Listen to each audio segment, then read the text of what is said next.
Hello there. I thought that I would put an edge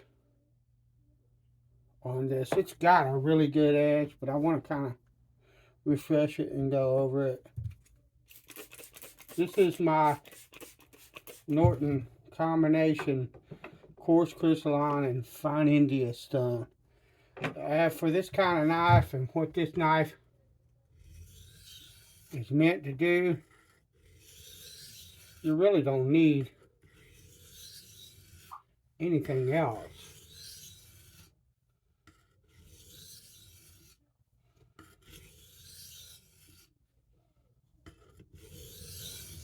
Let me adjust the camera angle. I don't like that angle. There, I think that'll be better.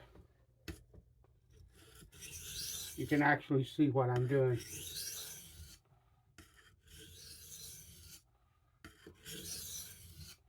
And if you look at this knife, I thinned the bevel out on it. I didn't really thin it. I just put a less obtuse, I think you would call it, angle on the edge of the knife, because I find that you can get this knife razor sharp, but it doesn't translate as well because the actual bevel angle on this blade is too steep, too much like this, and so I made it more shallow. Personal preference. This is good 1095 steel.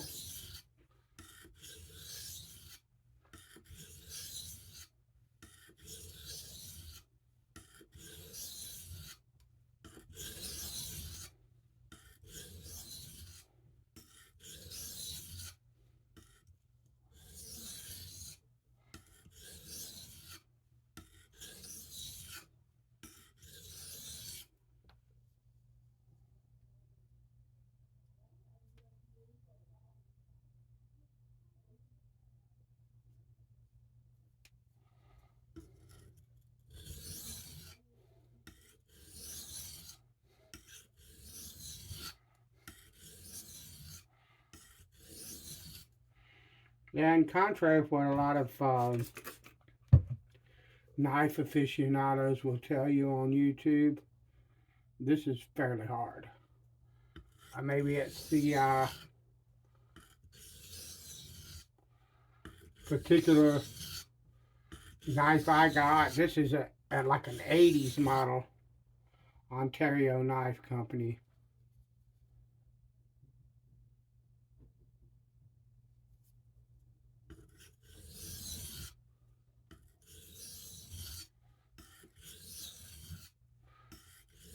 So what I'm going to do, this is taking longer than I want, so we're going to go.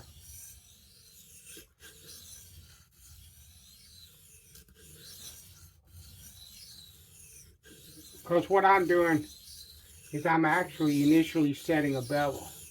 I'm not really, I want to reset this bevel completely.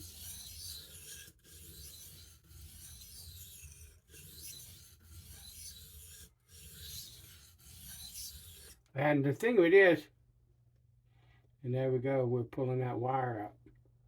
With sharpening, a lot of times there will be people that will stick to one specific technique. I like the burr method, and I use the burr method, and I use the single stroke kind of deal method most of the time.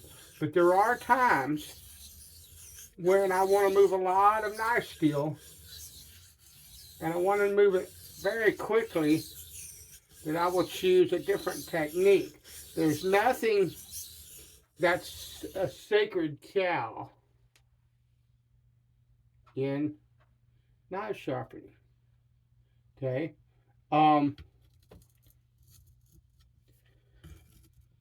You should be acquainted with all the techniques that are used in sharpening,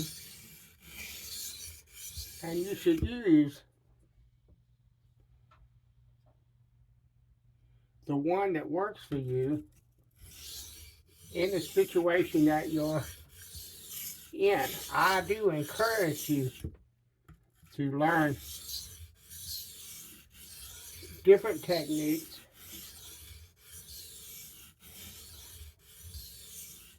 than what I teach.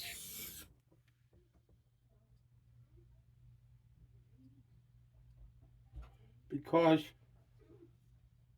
lovely, it makes a difference.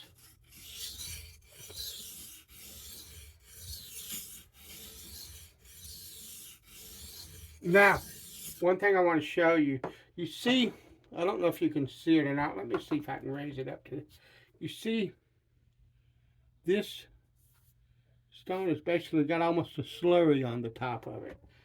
This stone is a crystalline stone. It's a silicon carbide stone. It's crystalline because crystalline is the name Norton gives to silicon carbide stones. Okay, it's a softer binder than the India stone underneath this. And if you ever really have a question when you're looking at an old oil stone between whether or not it's a crystalline or silicon carbide stone and an India or aluminum oxide stone, sharpen on it a while, and when you see this slurry, you'll know that it's a crystalline or a silicon carbide stone. And if you don't see that slurry, because that's not knife steel, that's the color of that stone. It's coming off of that stone. Okay.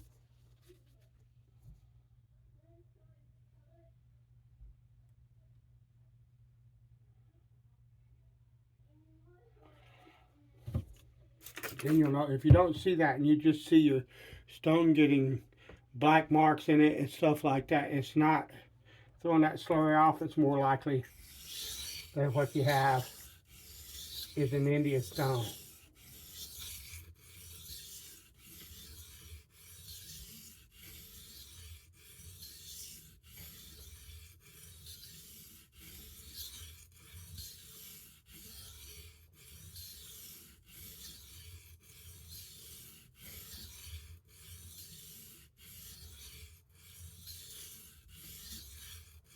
And if you look, I am using the length of this stone for this knife.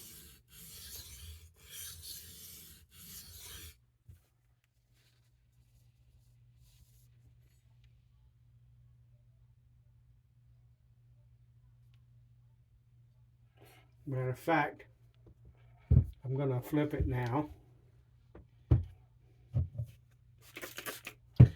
and work on more of this side of the stone.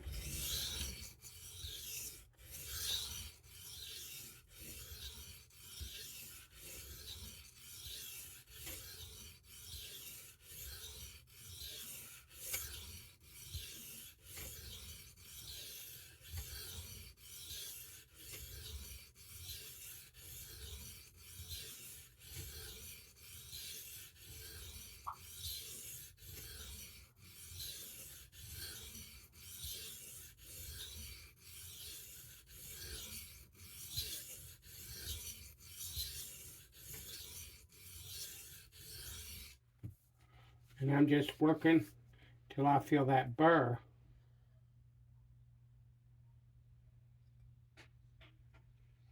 On the other side, what I'm going to do now.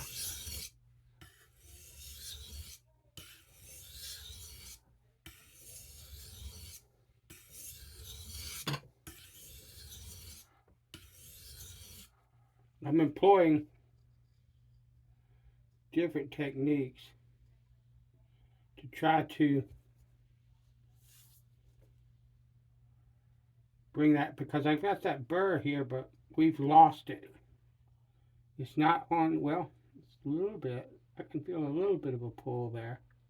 But you can't really, well, I can feel a little bit of it with my thumb, but not much. And so what I want to do is to continue to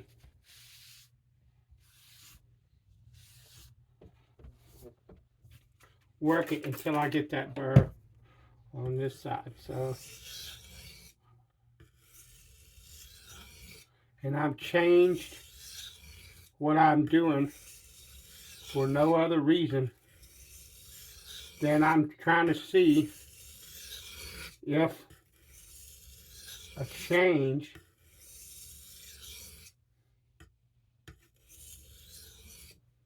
would make a difference. What I'm going to do, actually, I got a little bit of that toilet paper on here. I'm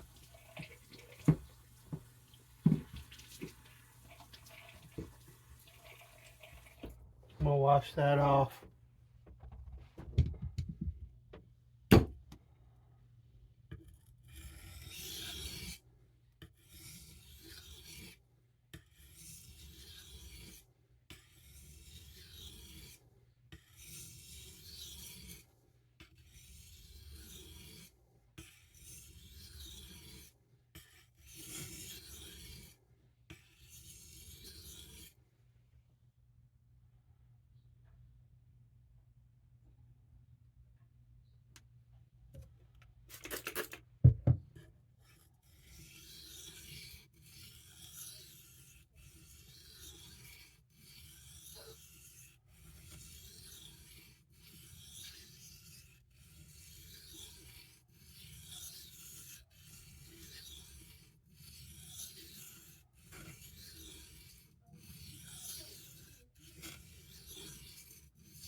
I think this steel probably hit. I mean, I don't know if, there we go. I don't know if it's a factory thing. When I look at the specs of this knife, they're not talking 60 on the Rockwell scale. This is 1095, and I think this particular steel on this particular knife or this particular batch or whatever, they can get the heat treat well controlled, and it's a lot harder than what their factory, at least what the factory is saying that they are making them to now. I can't remember, but it was high 50s. This is a much harder steel, much harder. And that's coming.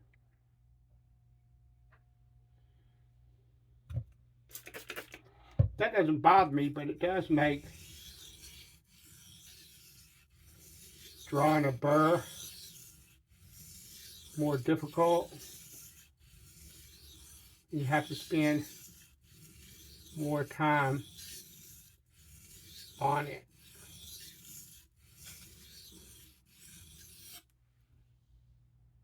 Okay.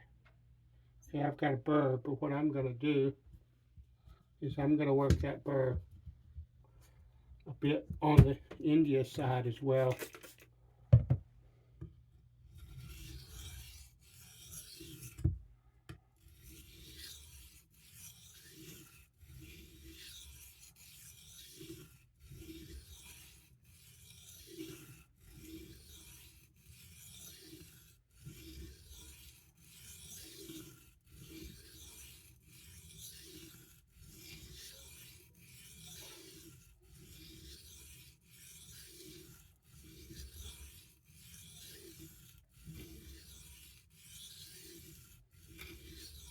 And I can't tell you why, but my instinct just said, go to this stone. And if you've not got any instincts developed, you need to stick with a program. Whatever technique or method that you've chosen, you need to stick to that and trust that method. But for me, I've been sharpening a long time, and a lot of times what I will do is go to my instinct, and my instinct says this is a harder stone and that it might benefit this harder steel to do this, and so I did. Lovely. Well worth doing. So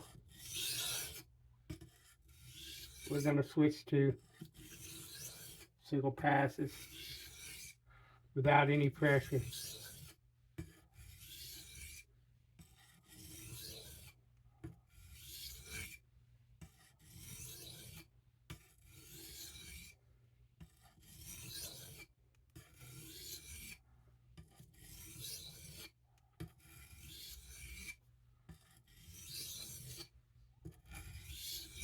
I'm also doing something.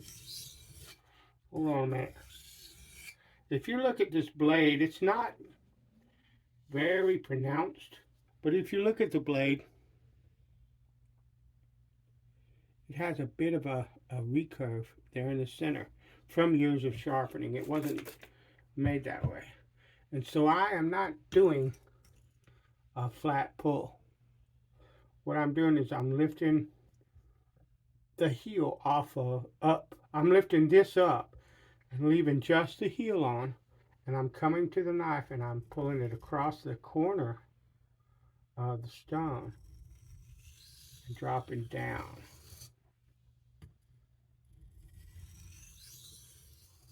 I don't know if you can see that, but if you look, there's dark. There it is, a flat on the stone. There it is, raised up a little bit. And I'm just going, I'm doing that. That's called a rolling edge in straight razor honing parlance. And what it does is it concentrates the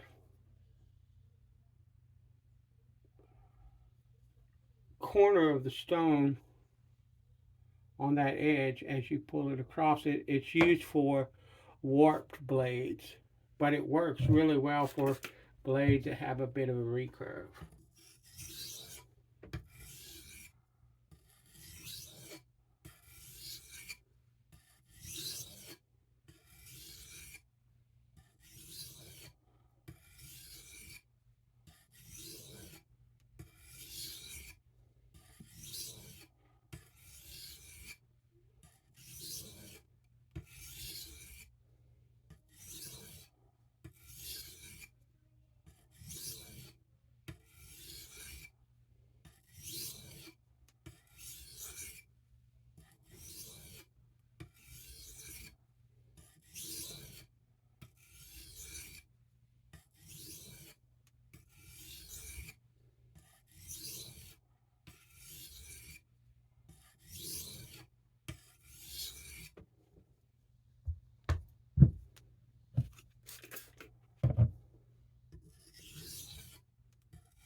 And what I'm doing, although in my own way and not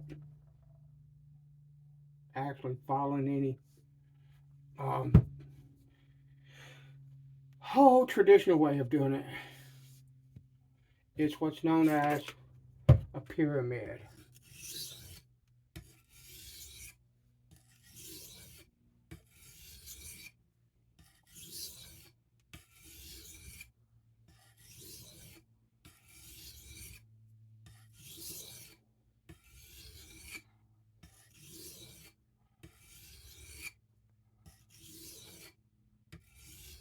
And I'm just turning the stone after each successive course. I started with 15 passes. That's nice. And flipped the knife and did 10 passes and then 7. Now I'll do 5, 3, 2, and 1 in successive passes.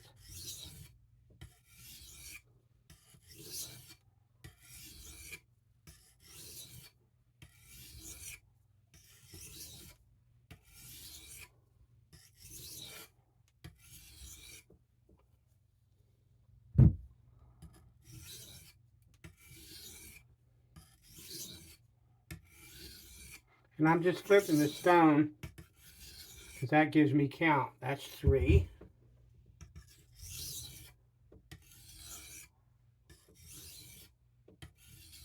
That's 2.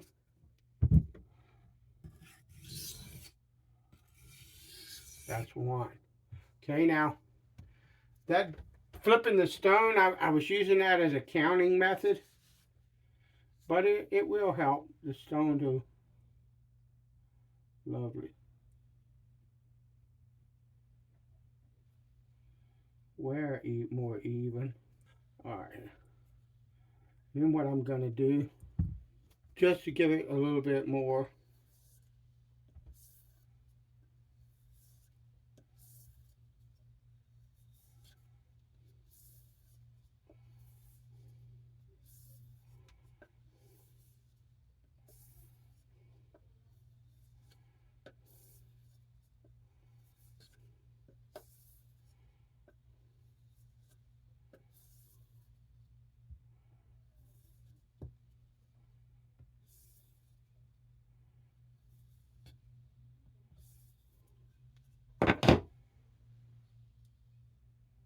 lovely.